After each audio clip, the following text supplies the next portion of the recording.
How accessible is Toronto? It's a question a local app creator is hoping to find out. Access Now is a free crowdsourcing mobile app that collects and shares accessibility information from cities around the world. And in Toronto, an event will be held in hopes of mapping more accessible locations for people living with disabilities. So this is the filter option, which allows people to basically determine what accessibility features they're looking for. In the palm of your hand, the app provides a snapshot of the collective experience of people with all forms of disabilities. This is an example of a type of business that would be rated not accessible on Access Now. And actually the city is covered in places like this one that just don't allow people like myself or many others with disabilities to actually engage. So using Access Now, we create awareness about the barriers that still exist in the city as well as throughout the world. And in this case, it's because we see steps here. Yeah, so in this case, there are a few steps to the entrance, and for someone else that might not pose a problem, but for me it absolutely does. Mayan Yiv is a creator of Access Now.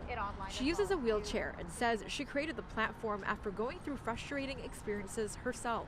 If you need accessibility, this is like the number one thing that you're going to ask questions about. I know because that's literally been my whole life experience. According to Access Now's recent report with the University of Calgary, it mapped out nearly 14,000 street-level consumer-facing businesses across Ottawa, Calgary, and Vancouver.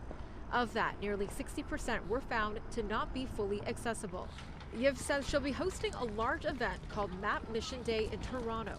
She hopes those who attend will be able to assist in mapping out the city, adding to Toronto's already large database.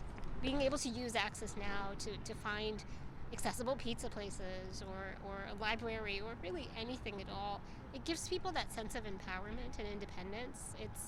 It's very meaningful for me to be able to see a community working together, and I think that everybody playing just a little part would make that much of a difference. The event will be taking place on March 24th at CIBC Square at 81 Bay Street at 11 a.m.